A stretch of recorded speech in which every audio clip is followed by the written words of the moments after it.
Hey, it's your girl Nicole, and you're listening to the Risers Hub podcast where wellness, empowerment, and self-growth live. Today, I'm very excited and honored to have Dr. Nicole L. Cammack and Dr. Jessica S. Henry, President and Vice President of Black Mental Wellness Corp, join me today to continue the conversation about motherhood and all the stages of motherhood. The reason why I'm excited about these two women being on the podcast is they're professionals. They're in psychology. And on top of that, they're mothers. So they see both sides of the spectrum as clients and as professionals. So let me give you a bit of a background about these ladies. Dr. Nicole L. Cammack is a licensed clinical psychologist, speaker, media contributor, and the president and CEO of Black Mental Wellness Corp. and Healing Generation Psychological Services and Consultation Center. She received her bachelor's degree in psychology from Howard University and her master's and PhD in clinical psychology from the George Washington University. Lastly, she completed a specialized postdoctoral fellowship with the National Center for Mental Health at the University of Maryland, Baltimore School of Medicine. Dr. Jessica S. Henry is a licensed clinical psychologist in Washington, D.C., Maryland, and Georgia. She's a national consultant, curriculum developer, and an author. She is the co-founder and vice president of program development and evaluation for Black Mental Wellness Corp, and she's the founder and CEO of Community Impact Consultation and Psychological Services. Dr. Henry is currently the Senior Director of Behavioral Health for one of Washington, D.C.'s largest federally qualified health centers and Georgia's largest youth homeless centers. She received her Bachelor of Science degree from Howard University, Master of Arts from Columbia University, and PhD in clinical psychology from the George Washington University. Now, Dr. Cammack and Dr. Henry are extremely passionate about mental health awareness, treatment, and reducing the mental health stigma, particularly in our Black communities and our underserved and resourced communities. You will see their passion in this episode of the Risers Hub. So please welcome Dr. Cammack and Dr. Henry to the Risers Hub. So welcome Dr. Jessica Henry and Dr. Nicole Cammack. They are leaders here in the Maryland area for the Black Mental Wellness Corporation. And so today we're going to be talking about motherhood and all the stages that go with motherhood. And because they are professionals and they've dealt with mothers at different stages as far as their mental wellness and their mental health, we're going to talk about being fairly a new mom, seasoned mom, and then everything in between, and then the things that come along with it. Because I know for me, growing up with my daughters, there wasn't a lot around mental health for women, and particularly Black women. We just had to kind of push through it. And I've learned a lot in the past 4 or 5 years being an older mom and all the terminology that goes with it. So, Dr. Henry, I know that you have a 4-year-old, and Dr. Cammack, I know you have a 12-year-old. So let's kind of talk about where you two are right now with your daughters, and with your background, how has that helped you, or how is that helping you raise your children?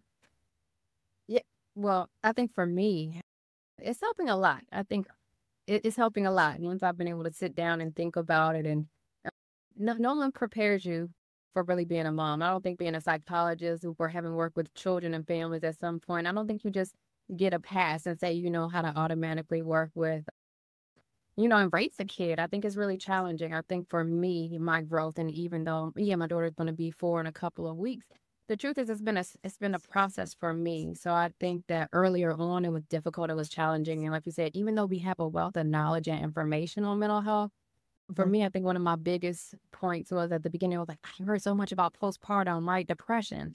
But I think for me, I never really heard about how much your anxiety increases so much, and how your worries about, I remember always getting in the car. What if I get in an accident?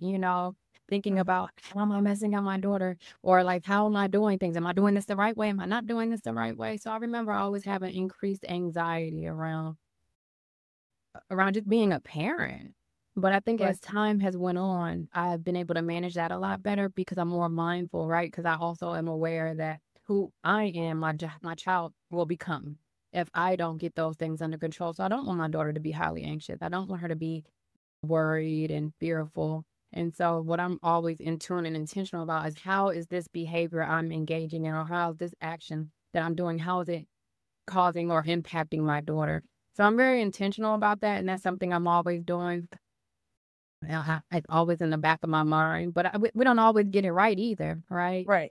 Right. And so I think that, but I'm in a good place right now because I went through all the phases. I went through the phase where my daughter wasn't talking as much, and we're going through speech therapy, and she was diagnosed with autism, but yes, she's thriving, and now she doesn't even meet criteria for it fully. So I mean, I've been through all the phases, blaming myself and so much more. So I think I'm in a blessed place just to see her thriving, and she's at that place almost 4, like won't stop talking today. Like, mommy, what you doing? Mommy. Exactly. It's So just a blessing. what does anxiety look like to you? Like when you've had it with your children? I mean, what does that look like to you? Oh my gosh. I remember a year ago going to my primary care physician and being like, I have generalized anxiety disorder. Like, I mean, because I know that's marked by like excessive worry, difficulty controlling your worry, worrying about a lot of different things, right? And so, I mean, I know we are not supposed to diagnose ourselves, but you could not tell me I did not have that. I mean, I was worrying about everything. Is finances right? Am I doing this? Like, it was so many worries, but for me, a lot of it was about my daughter, but it was around a lot of different things. And it got to the point where it's like, I'm worried about what if I die? Because how's that going to impact my daughter? I'm not trying to make you guys feel my anxiety now, but No. that's the level of worries that I was having. And I was like, wow. So it just consisted for me of increased worrying to the point where I couldn't sleep at night. And like I said, when I went to the doctor, she was like, Lexapro is really great for generalized anxiety. So I'm like, you sure? I don't know. Started sleeping like a baby. But so yeah, that's my truth. Like I'm very open about mental health. Recently started going to therapy again, like doing all the things to take care of myself. And it's like, you know what? I had to be committed, deal with my own personal struggles and challenges growing up. So it's like, you know what? If I'm gonna be the best mother I can, I gotta do all the things to make sure that I'm healthy as well. Right. And I remember when my girls were that age, like I didn't even know if someone told me the word anxiety, I would not even know what it was because it was never anything that we talked about. And it was, you know, you go to your grandparents or your mother and you say like, I'm feeling this from girl, just get over it. You know, you'll be all right. You know, and it's Play just about like, it. what? And now that I look back, the one plus that I had, I'm a runner. So I would just go and run. And that's how I would start my day. And now that I've learned about anxiety and I've learned about ADHD and I've learned about all these different things, like that was kind of like calming that part of me down so that I could get through the day. And I think just listening to you talking about worry, that's just a level of protection that we have for our children. And we don't know what it is. It is anxiety, but it's also a level of we want to protect what we've created. And so all that stuff comes along with it. And I just love the way that you explained it because yeah, I'm going to therapy to make sure I'm doing this, this, and this. And, you know, my kids are, you know, well out of high school and now college. And I still go to therapy because I still want to make sure that I'm communicating with them in the best way possible. What do you think, Nicole? I mean, a lot of things. One, I think becoming a mom sort of like, makes it real, like just how temporary and precious life is. So when you talk about those worries, it's like, oh, anything could happen. And it could happen to me. It can happen to my child. And you think about those things. I think being a psychologist, something that I went into motherhood thinking about is we're like taught all of these things about the developmental ages. What happens during this period? How do you sort of like get their mind thinking and all of these things? So my baby came home. The day she came home, I was already reading books to her. By 6 months, she was talking. Like people would walk in, she would say hi. So it was like very early. I never did like cutesy talk with her. Like even when she couldn't speak back to me, when I would pick her up from daycare, I would be like, hey, girl, how was school today? Who did you play with? What did you eat for lunch? I know what she had. I sent the milk.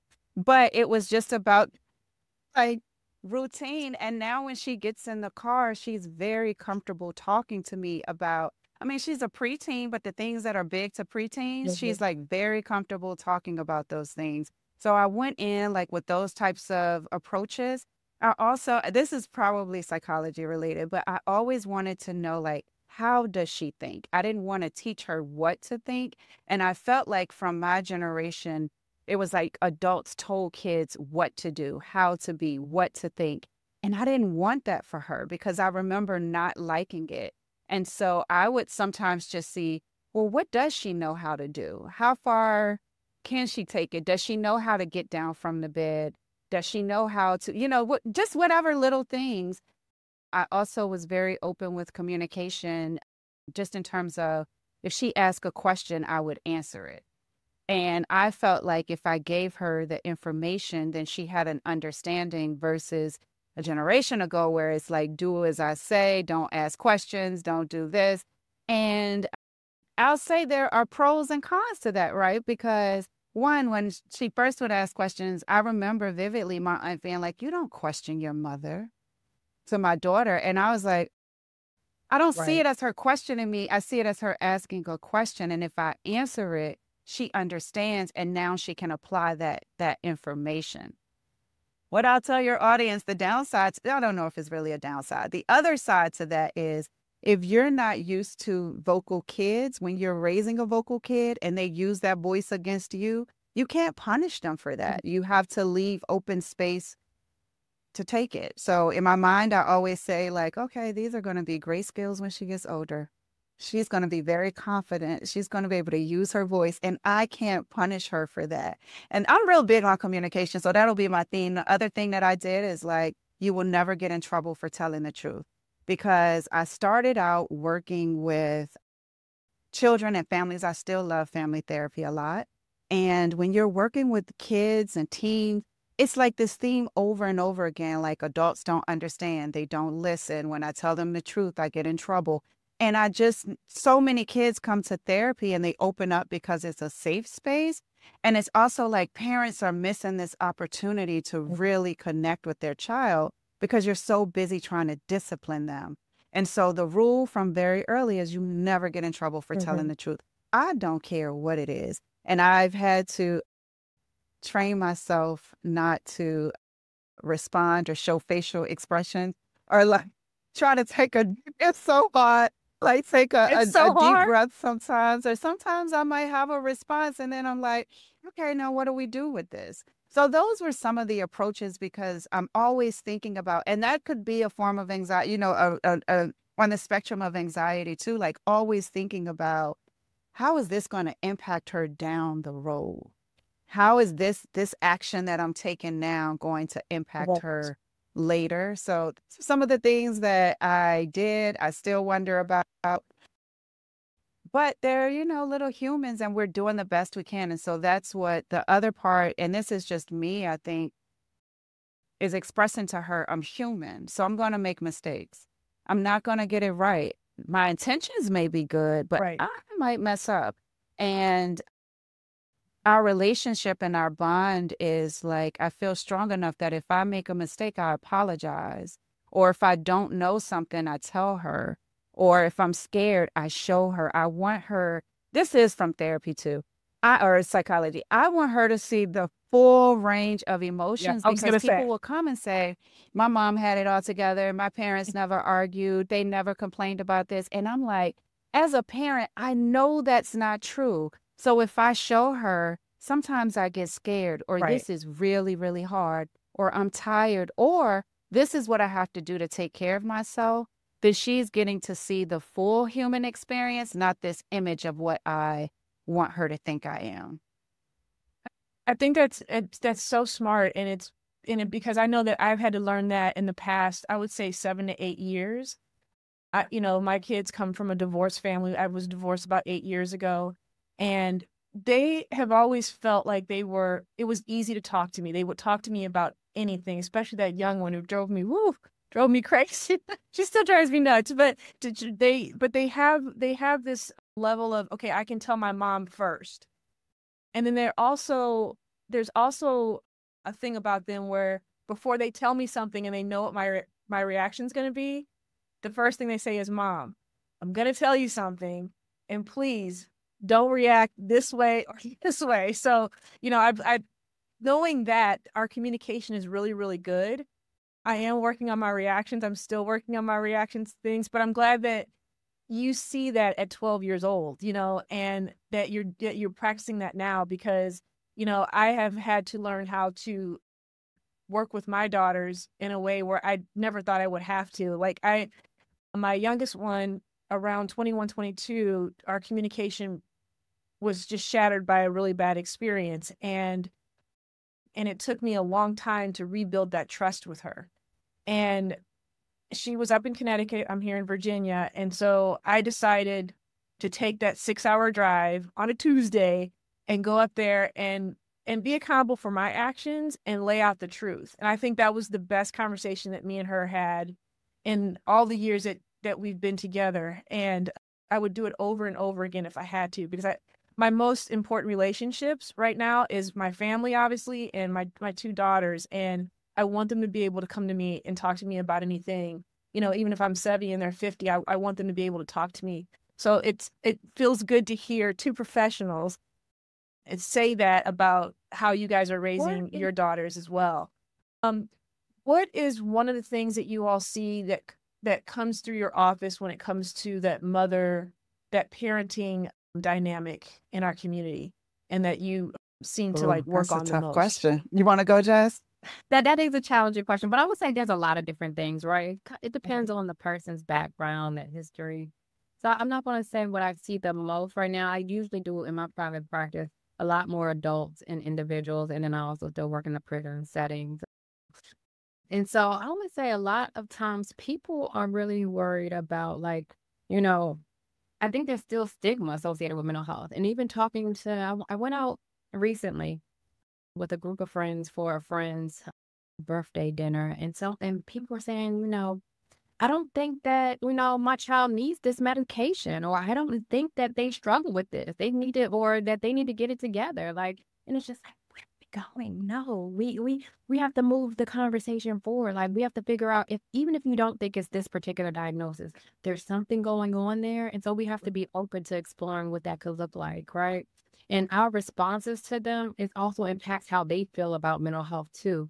I often tell, I have a client who I've had since he was probably 15, 16. He's now first year of college, just ended his first year of college successfully. And so what I love is that he's always having conversations with his friends about therapy. My therapist is, you know, what he enjoys about therapy. I'm like, that's where we need to be going, is normalizing our experiences. You know, it's big in certain communities, but it's like we can talk about our medical concerns. We really got to begin normalizing it. And I know we're doing a lot better than we were during our generations, right?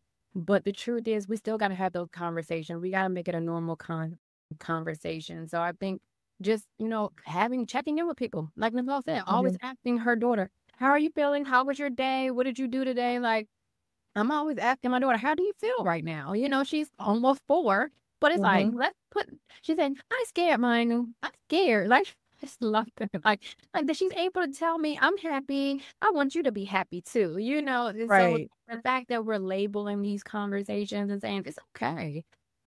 And so I think just making sure that we're showing up in that way. But I think oftentimes I just hear people say what they don't want their kids to experience. And it's like, we can't put our stuff on our kids either. We got to accept them as separate beings who have their own separate experiences. I don't think I answered your question completely. I'm going to let No, that's fine. Chime in, and then if I think of something, well, I was going to add something to you, and then I was thinking of other themes that I've noticed, but I think there is, even at 4, even before 4, like helping your kids connect to their emotions, and then being able to respond in a safe and nurturing way gives them messaging that these emotions are okay, right? Because my daughter is very aware of her emotions. I have to be, you know, just of my wording.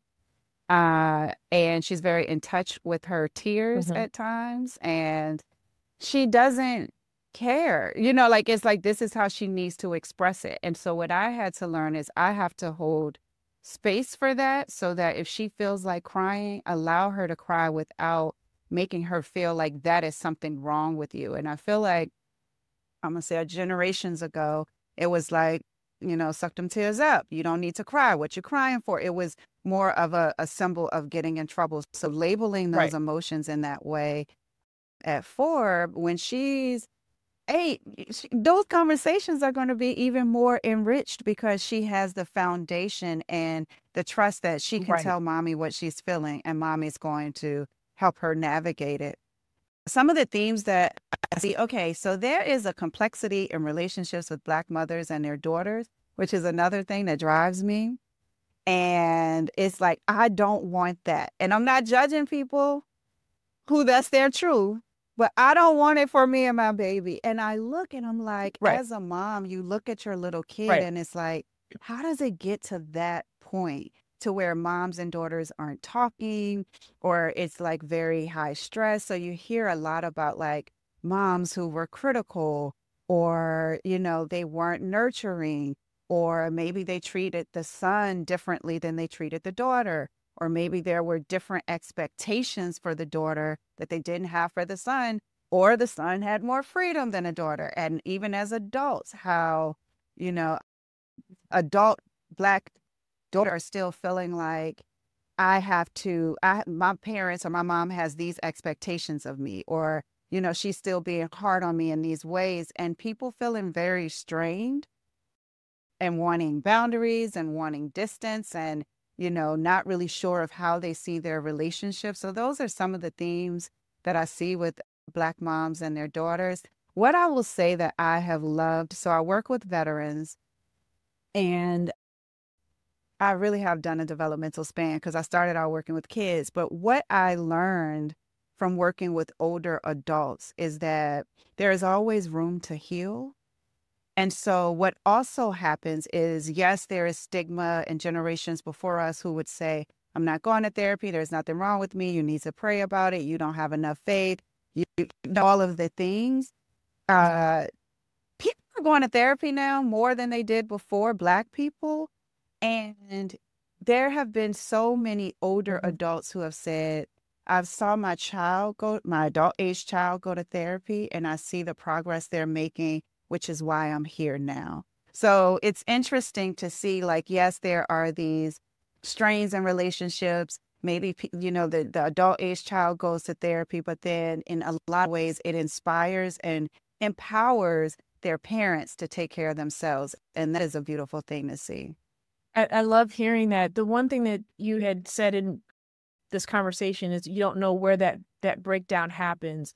And one thing that I can say, at least for my experience, is that, you know, the mom and the daughter are kind of going along with what the mother wants. And it's easy because you're taking care of them, you're providing for them, you wear the same clothes, the same shoes, it's all good. And then it's when they get out into the world and they get with their friends, and then they start seeing things differently and they start hearing things differently. And there's other options out there that weren't allowed into the home. And then they're trying to bring that into the home. And the mother is like, where is this coming from? Like, why are you talking like this? And instead of, you know, listening to your kid and trying to understand where she's coming from, we're still trying to stick to the rules and the plan that we had set forth. And when you do that and you don't listen to your daughter, even your son, that's where the break starts to happen. And if you don't reel that back in, then it's going to continue to break and they're going to continue to move away. I was lucky enough where both my girls were with me up until the point where the break started to happen. I would even say a couple years after I was divorced, because everything was fine. But then they started seeing things a little bit differently, and they wanted to experience things away from me, and they wanted to grow into their own personality. And so that's where the break started to happen. And it's gut-wrenching. So, and then that's when therapy or someone who's a safe person that someone can talk to is a good time for you to like hone in on how you're feeling, so you can, you know, communicate with your daughter or your son in the best way possible. So I like that you said that, and that you are seeing that. How do you see it playing out with fathers and their children? That's a good one too, when we think about fathers. And I think it depends on what generation the father is, and if it's a girl or boy, and there's a lot of dynamics there. What I will say is that, what are some themes I'm seeing for fathers who are like involved and have created these safe bonds with their children? You see that in them, right? Like, and I think just knowing the value of having both parents involved and what that does for a child developmentally. I think it also fathers create balance. So sometimes I see fathers, especially in family therapy, fathers may have a different approach to parenting that may not be all wrapped in softness and this and that, but the world is not all this. And so you need that balance. I don't know if you all have seen, Right. oh, why am I forgetting the name of it? The show on Netflix. Oh my goodness. I can't think about the name of it.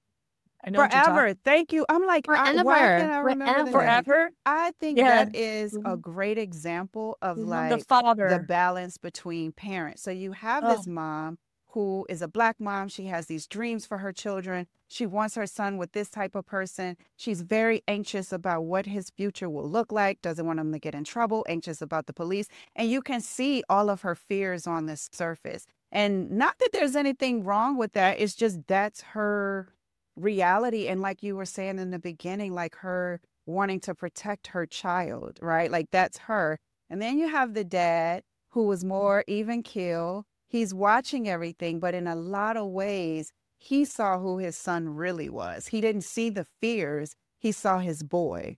And he was able to have one-on-one conversations with his son that were so impactful. He talked to his son about love, about how you show up as a man. He talked about emotions. He talked about, okay, that's a fear, and that's why you're feeling that, and it's okay, but you don't want to live in this space. And so I think those are some of the things when we talk about what are those healthy relationships that you need. Now, in family therapy, what happens is that sometimes one parent may feel their approach is the right approach, is the only approach, and they want to shut the other parent down. And I think that when both people are coming from healthy perspectives, that differences doesn't mean wrong. And how are you allowing space? Because both of those perspectives can help to shape that child. The father was fantastic because the one thing that he said was, I think him and the wife were arguing. They were looking for the young woman, and the son wanted to go out and look for his girlfriend, and the mother was losing her mind because all she could think of was the police and him getting arrested. And he's like, look, you want him to be a man. He's got to do man things. Let him do this man thing. And I was just like this. I'm like, I needed a dad like that. I mean, my dad's fantastic, but man, like just to say that, it was so powerful. So let's talk about Black mental wellness and what you ladies have built and what direction you want to see that organization grow into. What direction? Well, Black mental wellness came out of what was happening in therapy, what was happening. I was working on a military base. I was the only Black psychologist in the office at that base. And I mean, the stars aligned. I was working in the schools with kids and families and couples, and the stars aligned. Someone didn't sign over my clearance. They didn't renew it or something. And I had to work with only adult service members.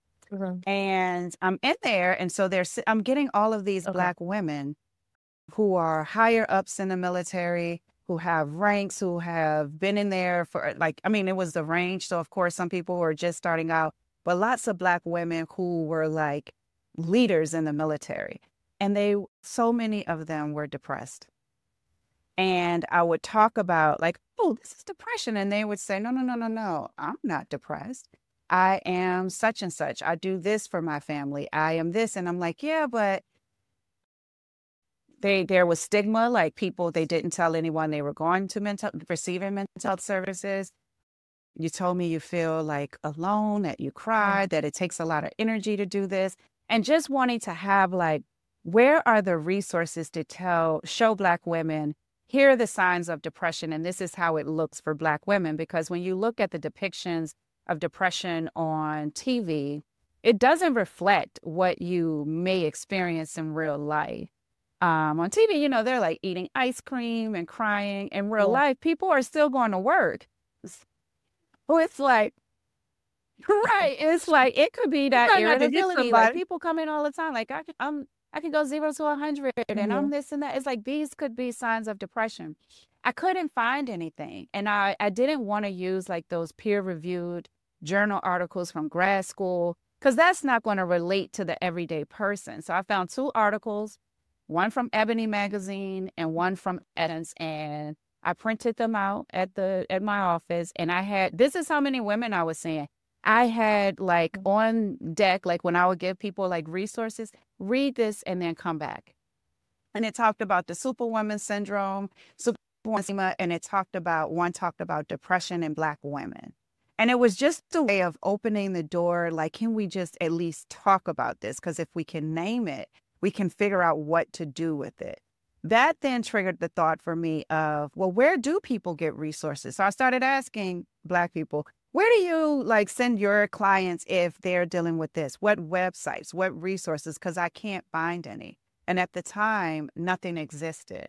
And so I had like a journal and I just wrote down, this is grad school. It was like a needs assessment. What are people saying are the issues when it relates to Black mental health?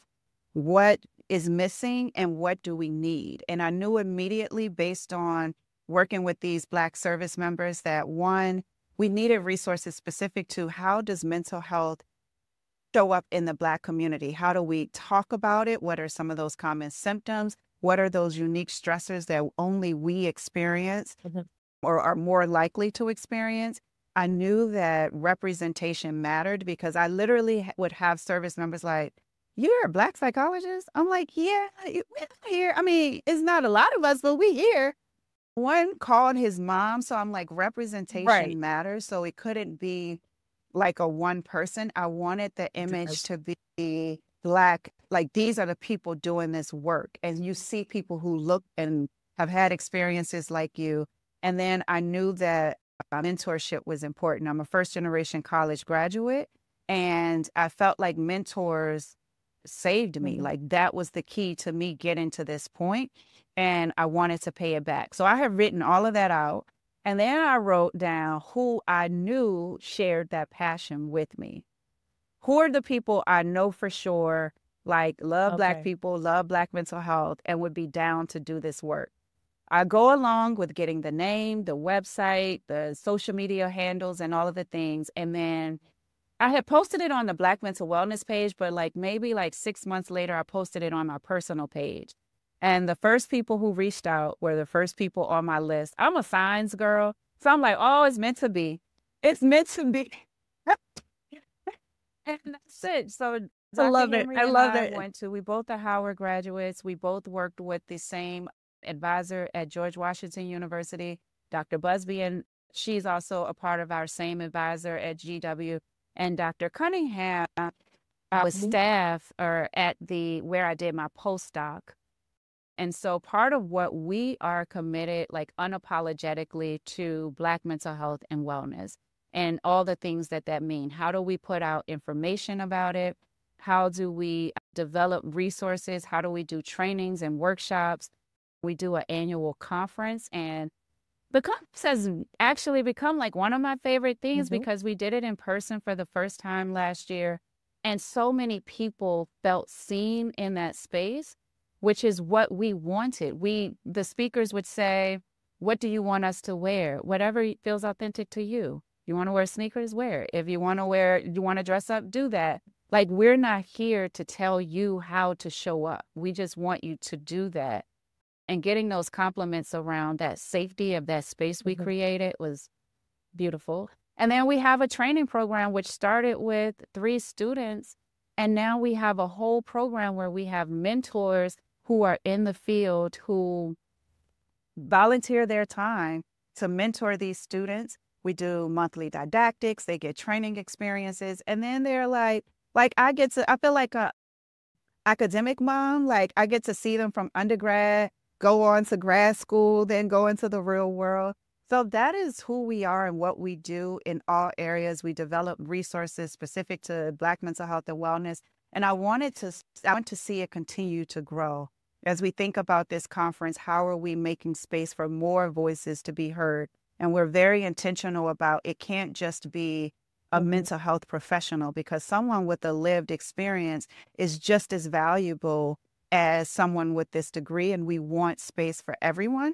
So I want the conference to grow. I want our training program to grow. We're doing things to try and get like grant funding so that we can grow that program and get more students into the schools, because what we know is if we can people say we need more representation. Well, that starts with the education.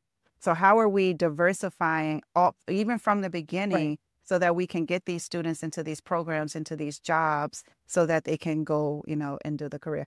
So those are some of my hopes and wishes. And just where do you want us to go?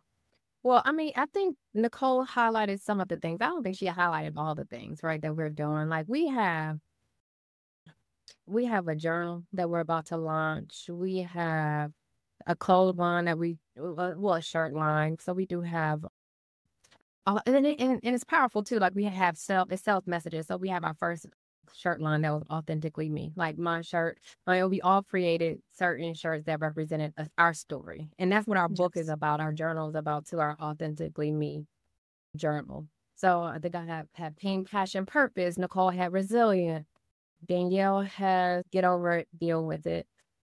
But the get over is, of course, crossed out because that's what we don't Right. want to represent. And then we have protecting our peace, one of our biggest shirts.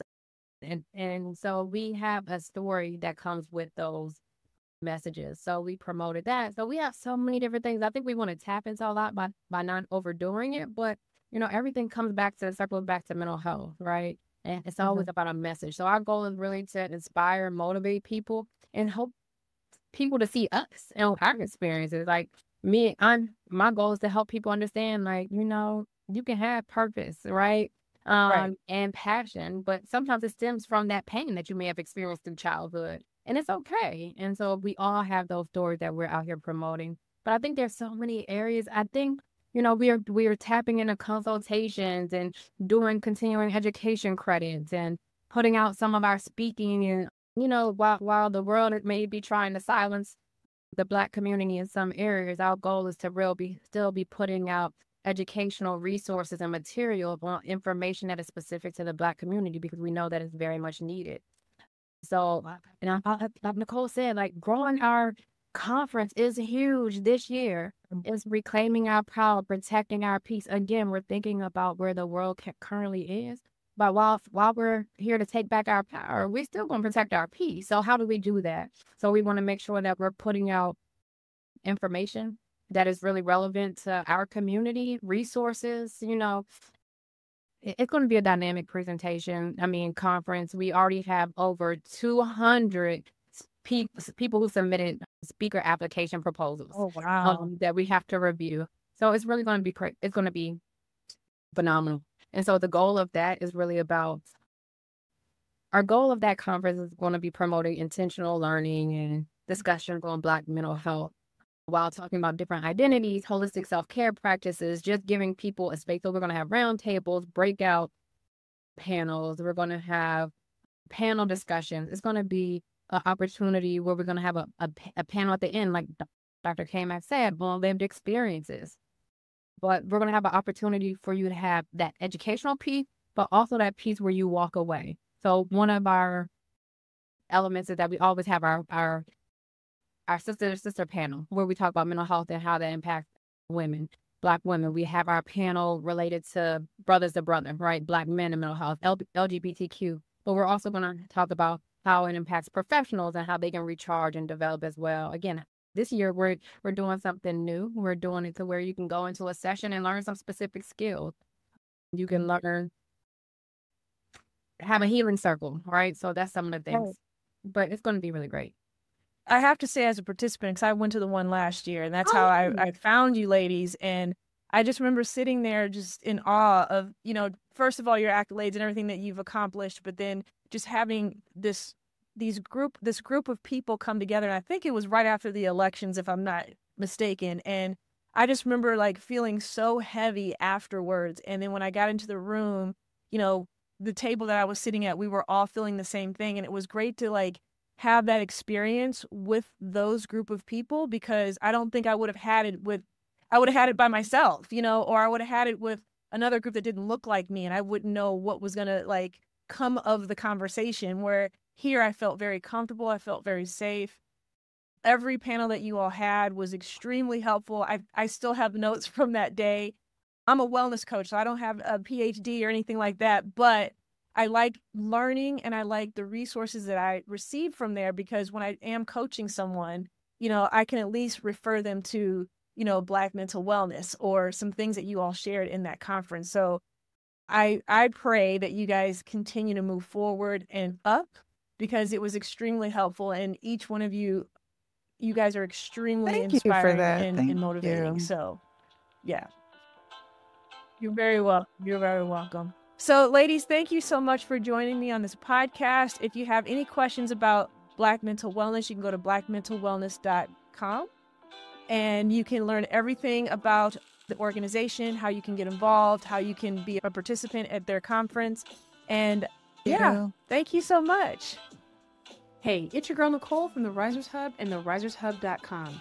Are you ready to rise and succeed? Download the Risers Hub free goal setting workbook, your quick start guide to goal mapping, habit tracking, and letting go of what's holding you back. It's simple, powerful, and perfect for anyone ready to achieve their goals. Join our growing wellness community and start your wellness journey today. Go to therisershub.com or click the link in my bio, enter your email, and download your free ebook. As always, and in the meantime, let's keep rising. Hey, thanks for tuning in. Remember, this podcast is meant for both education and entertainment purposes only. I am not a licensed therapist, so it's crucial to consult your physician, psychotherapist, or qualified health professionals for personalized advice. Until next time, take care. If you're enjoying this podcast, I would like to ask you to please subscribe, like, and share. That's what they told me to do at the end of this podcast. So could you hook me up? Thanks. Bye.